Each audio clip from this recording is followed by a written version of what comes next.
Hey everybody, welcome to Inside Quest. Our goal is to take you inside the minds of the world's most effective thinkers so that you guys can learn with ease what they have oftentimes learned with great difficulty. And if you pay attention, I promise, or at least that's our goal, our guests are going to help you acquire the behaviors and thought patterns that you're going to need to be successful no matter what you're trying to accomplish in your life. All right, full disclosure, today's guest is a dear friend of mine and someone that I've invested with and is an exemplar of what I think it means to be fearless in business, even in the face of absolutely ridiculous odds. Founding companies is hard, I can tell you that from experience, but founding an airline to me sounds like straight up voodoo. And this man has done just that, and I'm not talking about once or twice, he's done it 4 times. 4, that's crazy. He was also selected as a Henry Crown Fellow by the Aspen Institute, and that's a fellowship designed to identify those leaders that they really believe can transcend mere success and be truly significant in the world. And I've got to say, he is off to an amazing start. A pilot by the age of 16, he paid for his flying lessons with money that he earned working every conceivable job you can imagine at his local airport. He cleaned, he loaded, fueled, everything on airplanes, all in an effort to fund his love of flying. But it wasn't until after college when Nail Drivers, the rock band that he'd been managing since graduating, as you do, imploded in Florida that he turned his sights to making aviation his full-time career. But man, once he did that, I'm telling you, this guy went all in. Starting at the ground floor through grit and determination, he went from an unknown kid at the Virgin Atlantic ticket counter in Miami to a New York-based junior executive in the company in just 3 months. After a winning tenure there, he departed and co-founded the massively successful airline JetBlue, and he's been credited as the driving force behind many of the industry-changing innovations that we all enjoy while traveling today, so we owe him a debt of gratitude. And he continued his legacy of innovation with the founding of his most recent company, JetSuiteX. Please help me in welcoming the man that I met while building a mini trebuchet, true story. The co-founder of JetBlue, Kingfisher Air in India, JetSuite, and JetSuiteX, the CEO of JetSuite, Alex Wilcox. How you doing? So good to have you on the show. Well, great to be here. What an introduction. Not bad. I do what I can, which is just research, man. And it was really fun doing the research because I know you well. But the thing about Nail Drivers, like I had no idea that you managed a rock band. Yeah. Nice. So it was 5 guys plus me in Winnebago. They needed a little bit of a management help to book gigs and get paid. And so I got on the bus in Indianapolis. We crossed the country probably 18 times in a year and a half. Whoa. That was a great way to see the country at sort of eye level, and really bond with a bunch of guys with whom I've got lifetime connections, including Keith, who is our co-founder at JetSuite. That's really interesting. Were there any lessons that you learned during that time about business, about life management, anything that applies still today? Yeah, absolutely. 6 is an interesting number of people to be together because there's always going to be 2 or 3 that are on the ins or on the outs. So you learn a lot just living in tight quarters. It's not like a military experience. No one was shooting at us. But it was very much a bonding experience. And then of course it's just about the hustle, making sure you can book a gig, get paid. We would play for food oftentimes. We get whatever we could bring at the door. We get half the door and a free meal and free drinks, and that was kind of our income. Probably more often than not. Wow. And once in a while we got lucky. We could open for Freddie Jones or Dave Matthews. Wow. Yeah. Oh, absolutely. Played at Red Rocks, and so those were the salad days. Those were the ones you really remember, but it's only 5% of what we did. 95% was just grind. Wow, that's really cool. And grinding is something that really, at least for me from the outside looking in at who you are and what you've accomplished in your life, it's really the cornerstone. And walk me through, how do you go from working the ticket counter and then 3 months later you're a junior executive in New York? How do you even get their attention that fast? I'd been a student of aviation for a long time at that point, and I had my pilot's license, and I grew up traveling a lot. My mother's from Europe, my dad's from New York, and so spent a lot of time kind of going back and forth. And for me, the fun of it was in the travel as much as in the destination.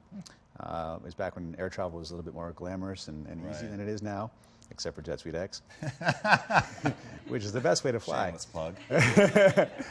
And so I was very much into aviation and very much into travel. I knew everything about it. that I could get my hands on. I was reading, a publication called Aviation Week in Space Technology from, basically the time I could begin to read. So I was intimately familiar with the industry.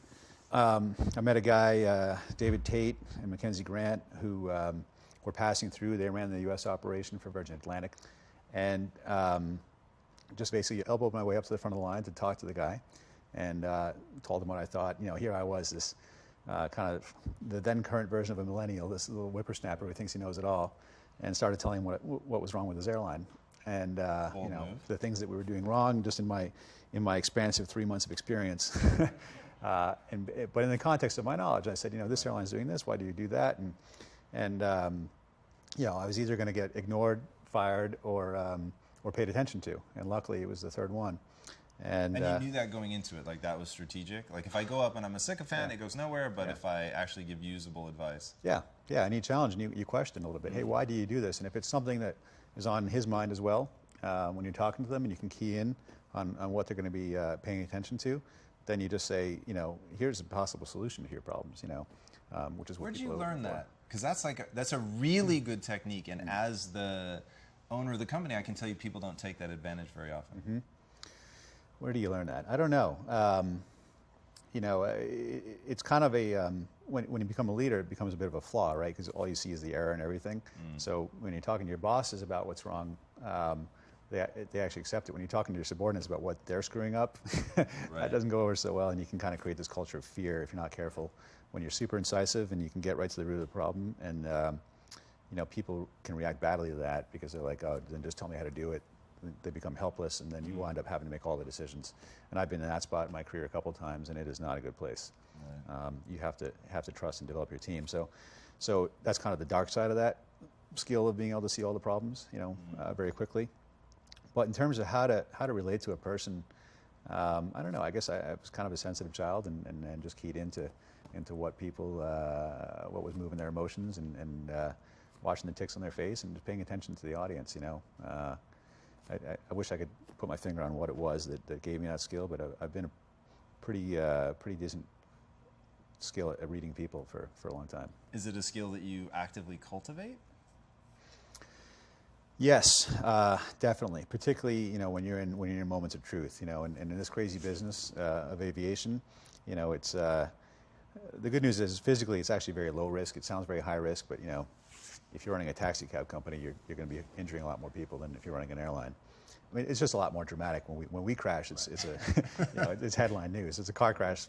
It's like 10 seconds on the traffic report. Right. So when you're in those crisis moments, and aviation has lots of crisis moments, not typically physical, but you're running out of cash, or you're launching a new thing. How's it going to work? You're trying to get a deal done, trying to get financing done. Lots of these are bet the company moments. Life or death moments. It's like when they built the 747. If that thing didn't work out, that was the end of Boeing, which was at the time the biggest manufacturer on the planet. And so, particularly early stage aviation, every decision you make is a bet the company decision. So that means you've got to be really attuned to what's going on around you, and what the people who are going to decide your fate are attuned to. And so you absolutely have to cultivate that skill. We're in the middle of a strategic discussion right now with a big partner that could really change the rate at which we can grow our new business. And we're talking to all the executives, and it's a big organization, lots of interplay, lots of politics, internally there. And so you got to be cued in onto what the agenda is for every single one of those people, so that you can get them all, nodding their heads, pointing in the same direction, and get a deal done. No, I don't. I play occasionally, and if I go to Vegas, blackjack is my game, because it's mindless. You just got to count to 21, and that's pretty easy to do, and you can see the patterns very quickly. I wish I could, but I don't golf and I don't play poker. I don't do things that require investments of time, because our business is so all-consuming. Yeah, I'm asking because reading people, I think honestly is I cannot gift someone a better skill set than that. Like when you can really be attuned, as you said, to what's going on around you, and and you meant more from a market perspective, but when you boil that down to at the individual level, and I'm going to figure out from the little ticks and things like that, which people have a tendency to ignore, I think, because they don't understand them, people are revealing to you like everything that you could ever want to know, like in a moment-by-moment basis. But I find that people don't really pay attention to it. They don't study it. They don't do it. So tracking back for you guys, like, the line of questioning started with, how did you go in 3, like imagine that for a second, in 3 months going from no one knows who the hell you are to you're a junior executive multiple states away and now you've got a position of real importance. How'd you do that? Well, I went up to the guy and essentially read the situation and told him the things that he were doing that were shit, right? Like, it's a pretty bold, ballsy move. When you have the ability to read the situation, like even understanding, like when you were breaking it down, you said there were 3 potential outcomes for that conversation. I think a lot of people they're not even able to get enough frame of reference to get to that point. It's interesting. There's just a lot of power in that. Is that something that's continued to be a key? Because I know culture is a big thing for you and working with a distributed workforce. How does it play into that? Yeah, very much so. It's still completely key. You know, as you said, we have a distributed workforce. We're the ultimate mobile workforce, right? Because your pilots are all over the place. We have 120 pilots, and they could be anywhere, literally anywhere in the continent at any given time. We see these men and women twice a year. They come in twice a year for a few days of training. We don't even see them for the simulator training. That's done in remote locations. And so if you don't make a real concerted effort to connect during those moments, right, you have zero opportunity to influence them. You know, if I've got literally 8 minutes of FaceTime per pilot per year, you better make that valuable, right? All right, so walk me through, how do you make 8 minutes of time valuable? So you consider, when's the first time you met this guy, right? And you said, well, it's been a long time since, you know, I saw you in Long Beach when we were office there. Or do you practice remembering that stuff, or you just have a good memory? I've got a decent memory for that. Okay. I've got a decent memory. I tend to know, for whatever reason, where they live. And our pilots also, not only do they work across the country, they also live across the country. So, you know, if there's been an event there, I'll ask them about it. You know, how was the hurricane for you and your family? Wow. How's your dog? How's your significant other? The other thing that the pilots and I have in common are our customers, you know. And we've got a real A-list of customers, you know. So it's it's not just, you know, how's the job? It's, man, when you were flying the head of Google Ventures, you know, into that snowstorm in Sun Valley, and what were you thinking about whether or not you could make it in, and you know, how did you deal with the pressure of, you know, you knew he had a super important meeting, and if you couldn't make it in, he had to go, you know, 3 hours down the road and drive there and miss his meeting, which these are situations we face every single day in our business. But you think about a time that he was under a huge amount of pressure, and you relate to him and share with him that you felt that pressure with him. You know, so you kind of put yourself both in that moment, then the connection becomes very tight quickly. I love that. It's I don't even like to refer to it as a strategy, because, like you said, you've got to get beyond the parlor trick of having you know, the I remember this, I remember that, and really find authentic connection. Right. It's one of those things. Have you read like the 7 Habits of Highly Effective People? Sure. Yeah. It's an amazing book, and the biggest appeal that he makes in the book is, look, I'm telling you to do this technique. Don't make it cheesy. Like, you have to find the real connection, and that's something, you know, everybody watching the show at home, like, this is. When you can find the authentic connection, that's when something becomes real. So, you know, going deeper on what authenticity means is pretty interesting. Well, I think it's a lot to do with vulnerability, right? I mean, I have to reveal my weaknesses and my fears to these guys, and we have about 10% of our pilots are women, in order to actually make a memorable connection with them. So if I say, why is it we cannot get you the trip sheet with the customer's picture on it, you know, on time? I just don't know how to fix it. I do not know how to make it better. And share with them that, you know, I'm aware of the problem and I need help. You know, we have 10 core values at Jet Suite, and one of them is ask for help. And so it's kind of, you know, if you flash back to my Virgin experience, I'm basically opening the door for them to say, here's how we can do it a lot better. Not just saying, you know, in a trite way, what can we do better? But, man, I'm struggling with this, and I'm just out of ideas. We cannot fix it. We keep screwing it up. And the pilot will be like, wow, this is a real problem, and my CEO is asking me for help on this thing. That's a pretty impactful moment, you know, because usually they're expecting to be told what to do. You know, I mean, a pilot is in many ways like a soldier.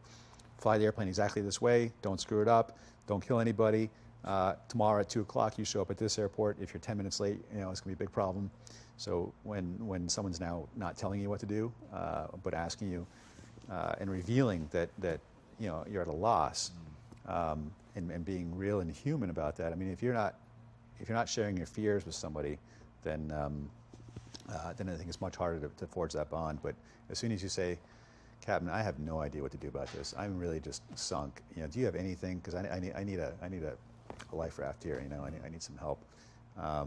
That openness to saying that you don't have all the answers, I think creates that more memorable connection. Yeah, have you ever seen the memes where it'll be like forgotten had a cat, and then it'll show a cat like it can't like do the things that a cat would normally do, and it falls over or whatever? They're absolutely hilarious. And I think that sometimes about myself, like forgotten how to human, where it's like you can get so lost in either trying to build a business or get caught up in the persona that you build for yourself and not being real. Like if you go back and watch the earlier episodes of the show, it's very different because I felt that there was like a certain way that I had to present myself, and it wasn't until I started sort of stripping that away that I think the show started to get better and better. And remembering that you're dealing with humans, it's really about connection, about vulnerability. Do you know Brene Brown? I don't. Really interesting. Look her up. She's written extensive. She researches and writes on the topic of vulnerability, specifically in the context of the workplace. And it's really, really interesting. And I think that we're living through a transitional time right now where there's so many leaders of imports talking about this kind of stuff. It's becoming more and more acceptable in the workspace. My business partners and I talk about that all the time. Like we'll have a meeting specifically where it's like, hey, let's just talk about how we feel about stuff. Like, how do you feel about this? Or when I said that, how'd that make you feel? And every time we do it, we're like, oh man, this is so weird. Because you feel like you're talking to your wife all of a sudden, right? Like a conversation that would be super normal at home, like in a boardroom feels weird. But you're still the same person, right? So those emotions still carry. And when you allow yourself to say that I did have a feeling about that, and I need to process or work through it, it really does deepen your connection. People ask us all the time, to your point about putting 6 guys in Winnebago. We've worked together for 14 years, and they had been working for, I think, 14 years before I met them. So much history, and the way that we've been able to make that all work is just talking, like sharing. Yeah, I mean, if you let somebody know that you're feeling badly about something, they're less likely to beat you up about it too. If I've got a board meeting and we've had a lousy quarter or month or something, and I go into these guys and my tail's between my legs. One said to me, we had a particularly bad quarter once, and David Nealman, the founder of JetBlue and one of our board members and investors at JetSuite, I said, please don't beat me up on the call. And he said, there's no joy in that. Like, I know you're a sick dog on the ground right now. Like, there's no joy in kicking a nearly dead dog. Right. So he turned into like my biggest advocate and supporter in that meeting, even though we just delivered terrible results and we had stupid mistakes that quarter. But he let me know that it was going to be okay. So then we could actually, instead of me being engaged in fear, what are these guys going to say about our lackluster quarter? What are they going to do to make me feel small? I had quite the opposite thing where they all focused on the problem as opposed to the personality, and it turned into a very, very productive and actually positive meeting. Because I'd already exposed my vulnerability and I already told them how badly I felt about what had happened, and kind of just removed that whole thing. So fear causes so many bad decisions, and if you just confront it, hopefully before that moment of truth, and kind of disarm it and neutralize those people and turn them into turn their attention not into, what'd you screw up this quarter, Wilcox, but turn it into like, wow, how can we help you fix these problems, whether they're structural or temporary. It's interesting because so reading all your interviews and stuff, you talk just like this in your interviews, like in the Business Week interview, entrepreneur interview, it's like all exactly you. There's no pretense, there's no posturing. When things were going well, you talk about how they're going well. When they're not going well, you're like, yeah, we're having problems with this. It's weird how that engenders such confidence in the other person. But talk to me about performance, because you also are just a killer performer who's got a track record of delivery. So do you think it's partly because of that you're able to be vulnerable? Yeah, I think so. The fact that we're tenacious and relentless and work really, really hard, I think, buys us the acceptance that, so when we go and talk to them and are very real, they know that's coming from a place where we've thought about this as much as we can, we've done as much as we can towards it. And so, if you're just lazy and you're sitting at home, or running around town chasing a Pokemon, when you should be at work, talking to your people or talking to your customers, and then you go and you try to be real, and you're like, oh, sorry, board, I was just having a great time chasing Pokemon around town, and the company suffered. That's a very different conversation than we've been doing everything we can. So, but that's what's led to our success.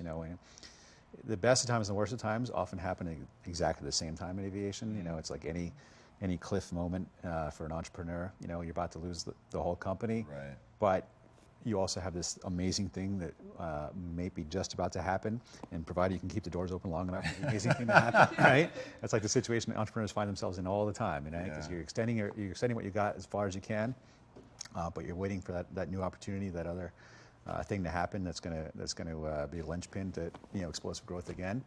I mean, it's a bit it's probably a psychosis, that you have to take everything to the edge, but I think on some level people find it entertaining too. Sure. Yeah. And I actually think that that's a big part of people that survive in business. Like, if you can get legitimately excited about the difficult things that you have to accomplish, then look, win or lose, it's like you were enjoying actually trying to figure it out. And the way that I've explained it to people is, I'm an athlete and business is my sport. And I'm not going to win every match, I get that. But I'm going to go and I'm going to play my heart out and I'm really going to try. And that's a total, it's a construct, right? I've made that up in my head. I've decided to think of myself as an athlete for whom business is my sport. And just that reframe of not getting lost in the amount of dollars that are at stake or any of that, which, to your point earlier about fear makes you make bad choices, it's like, if that's how you're thinking, it's really going to mess with your head. Oh God, did you read The Rise of Theodore Roosevelt? No. What he talks about in the book, amazingly powerful section where he goes, somebody comes up to him and says, you're going to be president one day. And he's like, don't ever say that to me. Don't ever say that to me. And the guy was like, whoa. Everyone was saying it. And he was so surprised that Theodore Roosevelt's reaction was so intense. And he said, why? And he said, because I want it. I want to be president. And what's allowing me to become president is that I'm a maverick. And I'm my own man, and I make decisions, and I do things everyone thinks is crazy because I have conviction and I have belief. The moment I allow myself to think about this thing that I want, I'll start to be more cautious. I'll be more calculating, and I will destroy the very thing that gives me a shot to get into office. I have the chills now thinking about it. And that's so powerful because that fear will really, really play with people's head. So for me, the construct that I use is to make it a sport, to make it a game, so that the challenge, even if it is, is something as dire as keeping the doors open, that you're using that, I want to go in and win this next play. I'm just going to think about the next play, and I want to have fun doing it, and I want to see how far I can push my skill set. And when you can create frames of reference like that in your life over and over and over to make things that would otherwise be challenging or mentally difficult or emotionally draining or just rob you of your self-esteem, but you can reframe all of those things into something that's powerful, it's really, really useful. Which brings me to a book you told me to read called The Checklist Manifesto. Yeah. Do you have a checklist that you run through of all the, I know it makes sense for a pilot, but when you're behind the scenes, whether it's with relationships or talking to your board or whatever, do you have a sequence that you run through? Yeah, absolutely. I mean, things are all about the details. If you go to a board meeting and no one's got water, you're not going to have a good meeting. People are thinking about, man, I'm thirsty, as opposed to, what are we trying to fix here? But yeah, we actually have checklists before a meeting. In fact, I have a checklist. Our head of we don't have an HR department. We call it corporate soul. Corporate what? Corporate soul. Soul. Yeah. Interesting. Yeah. So it's our corporate soul department. Right? The people are the soul of the organization. So we don't have HR, which also stands for human remains. we have corporate soul. And he made me a checklist to make sure that I wasn't too overbearing going into some meetings. And it's a 2-item checklist, and you tick one box or the other. And it's about intentionality, right? And it says, in this interaction with an employee, is my goal to, check box 1, uplift them, or 2, destroy morale, right? It's a pretty simple checklist. So we talk a lot about focusing on the outcomes that we want as opposed to telling people how to get there. and the outcome of that interaction, I want that person to be uplifted and encouraged, and particularly if they made a bad mistake, to realize that they're not going to get their ass handed to them. They're going to be given an opportunity to learn, and then hopefully share that learning with other people and improve. So the answer is yes, absolutely, for many, many situations. And do you have a technique for those hard conversations where you want to uplift? Yeah, I mean, we talk about, don't get angry, get curious, So it's actually interesting. We do the same kind of thing in aircraft accident investigations, where you talk to the captain that was involved, or the first officer, and you say, what was in your mind at that time, when you did the thing that from here obviously looks very boneheaded. What were you actually thinking? What was your spatial orientation? What was your perspective? Everything's relative, because we can say, hey, look, the black box says that you were going 100 knots fast and turning and banking too steep, and you should have broken off the approach and gone around and tried again. What was going through your mind at that time? And it's often very revealing. Where the key is to get curious, not to get angry. Can we dream for a minute? I'd love to. All right. So I am absolutely. So I wore this shirt in honor of you. I'm really obsessed with airplanes. I won't say flying because I don't have a pilot's license or anything like that. But I am absolutely obsessed with airplanes. Clearly you are. You got your pilot's license at 16. What do you think it is that draws people to that? Boy, it's a good question. I mean, I think there's so many elements to it. Part of it is just the travel. The sort of magical, I start here, I end up there? Yeah, exactly. All of a sudden you're in a different planet practically, because, you started off in LA and now you're in Korea or Paris or South America, in the space it takes to sleep one night. You're in this whole different world, but people don't even speak the same language. Right. And so there's that element of it. For me, it's all about the journey, right? Right. So some people like it just because of the travel. I think some people like it because of the speed. They go real fast and they look cool. What is it about it? I don't know. I mean, we're all about transcending time. We all have a certain amount of time on this planet, and the faster you can go, the more you can see. Provided once you get there, you stop and slow down and look around, right? We charge a lot for our private jet product. Charge a lot less for our new product, but the reason people are willing to spend $6,000-$7,000 an hour to go somewhere on an airplane is because they could just get more out of their day. So if you're a super high achieving person and you can leverage your time and you can see twice as many people with the private jet as without the private jet, and still go home to your family and have dinner with your kids, that is worth 10 times what we charge.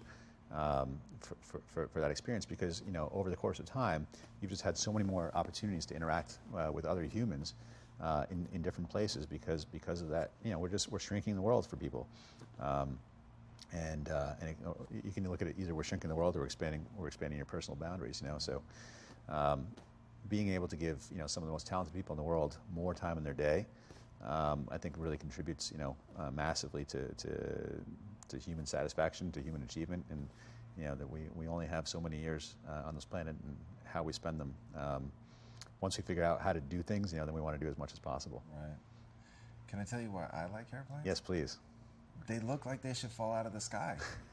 For real. Like, every time I look at an airplane, I think there's no way this thing gets off the ground. Yeah. And I know what happens. I sit in it every time and I think, nope, never, no way. And then you still take off. Yeah. And then when you're up there, it's like, why isn't this falling out of the sky like a rock? And I can vaguely explain aerodynamics and lift and thrust and all that, but it still seems like they should crash back to Earth. It is the magical. very fact that they don't is exactly magical. Yeah. It's like crazy. magic, yeah. But it's an eternal dream of humankind to fly, and it's so funny because, if you read the New York Times from even the 1900s, we would never get to the moon, right? That was impossible. But even heavier than air flight was impossible. For sure. And what do you think about Virgin Galactic, suborbital space tourism? Where does that fit into your future? It's all messy, but that's what creation is all about, right? If it were easy, we'd already be doing it. So we're just going to try 1,000 different things and see which one works. And Branson's had this dream for a long time. When BA had the fastest airplane, they were operating the Concorde, British Airways. Branson's biggest competitor was Virgin Atlantic. He said, well, screw the Concorde, how can I go 10 times faster than that? And Right. he said, well, by going through space. So I think that's kind of the first step this is kind of a joyride. You go up and you float around for a few minutes and then you come back down again. But that's only one step away from, you can go up into the outer atmosphere, and then depending which way you point the airplane when you get there, you can actually get pretty significant distance when you come back down again. Really? Yeah. So a lot of hypersonic stuff that we talk about and suborbital travel, it does not take much more to get, from New Mexico, where they're going to launch these flights back to New Mexico, as it would from New Mexico, point the airplane the other direction when you're up there, and land in London. So now you're talking timeline like 3 hours. Wow. To London. I mean, you're going, 16,000 miles an hour, almost orbital speeds. Because you're outside of the atmosphere, you can achieve those speeds, and then you got to figure out how to get the airplane slowed up again, or woed up, as the Southern pilots say, get it woed up again, and then and penetrate the atmosphere and land again. So, but what Galactic is doing, he's got a lot of critics, and they say it's just, it's an amusement ride. It's not real space travel, but it actually is the first step that we have to take to get to hypersonic travel, where you can walk over to LAX here, get on a vehicle and be in Europe or Asia in 2 to 3 hours, as opposed to 13, 14 hours. It's interesting to hear you talk about it, because it starts to reduce down into sort of math and measurable steps, and I sort of stay in the realm of it's magical. Help people understand. So one of the topics that I put down as I was researching you was the myth of the CEO. And what I mean by that is, meeting you defy every sort of preconceived notion that I have about what a CEO is. You are just as rapid to dream about the future. I mean, we've had, I don't know if you would discuss them here, so I won't bring them up, but we've had conversations about the future of avionics and things that I actually find incredibly interesting, and you have a real thought leadership position, but it comes across in a very excited way. Like, you get really excited when you talk about it, which is really neat to see. And then, as the sort of kid who works his way up through customer support to be an executive in the company and then go on to found it, how do you stare at something as big as an airline, which just seems impossible, and largely because of how big the things are that you have to buy? And I totally get it. That's just a psychological trick happening in my brain. And it's like anything else. It's a commodity. It has a price, and you buy it, and that's that. And you amortize the depreciation and all that stuff. But there is a psychological barrier that you've been able to look at and really execute on 4 times, which maybe isn't a world record, but God, I can't imagine people have done it too many more times than that. So for all the people that want to make you incredible and put you on a pedestal and buy into the myth of the CEO, help them understand how you went from, hey, I just want to tell this guy the things that are wrong with his airline, to actually launching your own successful airlines multiple times. What does that breakdown look like? When you tell me I don't look anything like any other CEO, I don't know whether to be offended or delighted. Yeah, but I think the first thing I was thinking was that there's sort of 2 kinds of CEOs. There are people that build companies, founders, and then there are people that run companies. I mean, you could put me in put me in charge of Boeing tomorrow, and I'd fall flat on my face. I have no idea how to run an organization with hundreds of thousands of people in it. I'm not a caretaker. I don't want to report to shareholders. I want to deal with all the regulation that surrounds public companies. That's not my gig, but I do like to build new things, right? I do like to think about the art of the possible. The art of the possible? Yeah. I love that. Yeah. What can be done, right, with the tools that we've got? People, myself included, love to complain about major airlines, and they've got crappy technology. They knew 6 hours ago that your flight was going to be 3 hours late, but they didn't tell you until you got to the airport. Why are they not making those investments? Well, you put your finger on it. They have these super capital-intensive assets called airplanes. When you spend $40 million for an A320 or $100+ million for a wide-body airplane, you have so much of your corporation and momentum and everything else just invested in that asset that there's not a lot left over to think about, how can we be running this thing better? So the playbook that Pan Am invented 50 years ago is still the playbook that most airlines are using. So they haven't thought about the consequences of that. And they're just way more focused on just operating these assets that have 30-year lives than they are about, man, how do we just focus on the customer and improve that experience? So we try to take an opposite tack. We want to be more asset light. We want to be thinking about what our customers are experiencing, how can we innovate, as opposed to just... Do you have any mental tricks, though, to stop the overwhelm from happening, where it's like you're just looking at the problem and it's so big? Do we have a checklist for that one? Yeah, I mean, that's just the elephant thing, how do you eat an elephant one bite at a time, right. Break it down into its smallest components, and you can solve any problem. You know, that's how they built the rocket that took the guys to the moon. You know, okay. Well, first thing we got to do is break Earth orbit. Okay, so we need a rocket this big. How much do 3 men weigh? Okay, how big does the capsule have to be? They boiled it down to physics, right? And say, okay, we have to build the Atlas rocket, right? It's a massive thing to get this tiny capsule that could fit on this stage, you know, to that little rocket that we see every night in the sky. So I think they just broke it down into 1,000 pieces. And people talk about moonshots, I think in a very ill-informed way, because they talk about moonshots as like this one big dream thing, like we're just going to do this one thing, this one Hail Mary pass, it's a moonshot. That's not how we got to the moon. We got to the moon by breaking it down into the smallest little problems. A moonshot is actually not asking one question, how do we do it? It's asking 1,000 questions or 1,000,000 questions. How do we do that? Okay, how do we build that rocket? What tooling do we need for that? So whenever I hear people talking about moonshots, I often think the term is abused in thinking that there's like one solution that's going to answer all the problems, and that's just not. That's not how That's not how the moonshot worked, right? They're not even thinking of the model for the metaphor. Now, are those 1,000 questions that you have to ask to tackle any big challenge? Is that the art of the possible? Yeah, I mean, I think it's. I think it's. The art of the possible is you know, you do need the dream. You need the, you know, JFK to say, you know, by the end of the decade, you know, we're going to send a man to the moon and back, which is Buzz's favorite part of that sentence. So you need the vision, you need the leadership, you need the big, hairy, audacious goal, whatever you want to call it. So I think that's actually the art of the possible. You know, what could we do? You know, can we actually get, you know, a person's feet onto that big white rock in the sky? You know, I think that's the art of the possible. But if you know a lot about what you do, then you can question. I mean, I guess it's a cliche, but you have to know what the rules of the game are to break them. You know, if you're a millennial and you're fresh out of college and you think, I'm going to change the world right now, well, you haven't figured out the rules yet, so you don't know how to break them. You might want to break all the rules, but you actually have to know the rules first. So, you know, what is the art of the possible? It is basically, you know, I'm going to make the most of what I have.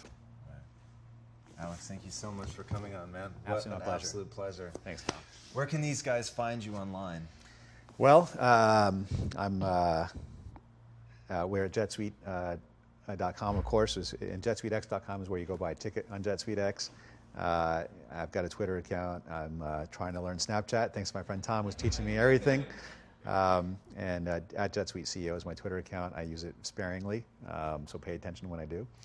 And of course, Facebook and all the usual social channels.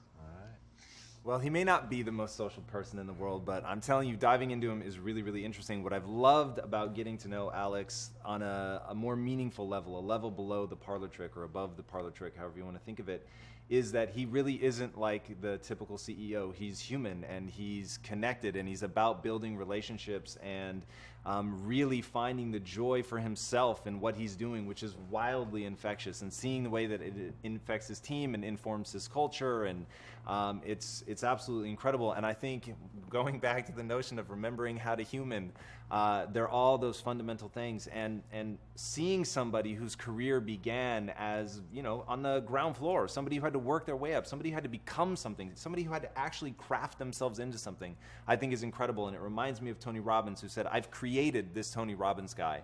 And that's how I think of you, my friend. You've created yourself, and that's what I love. And when I see someone that can do something that intimidates me, looking at an airline intimidates me, and my business partners and I used to joke about, like, that was the thing. When we would look at a really hard business problem that we had to face, we'd say, well, at least it's not an airline. So, yeah, the art of the possible, that's something that I hope you guys took away, finding those 1,000 little questions that you have to ask in order to actually accomplish the thing that you want to do. But like you said, it all starts with the belief. So check him out. You will be well rewarded. My friends, until next week, be legendary. Take care.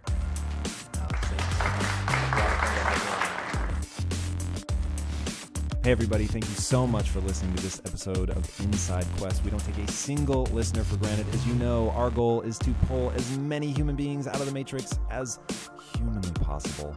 And to help us do that, if you like this episode, please go to iTunes, leave a review, like it, and if you loved it, which I know you do, please share it with people. The more people that we can get paying attention to the show, the more guests that we can get on, and the better that we can serve you guys. If you want to become an insider and you want to get access to exclusive content, be sure to go to insidequest.com, sign up for the newsletter.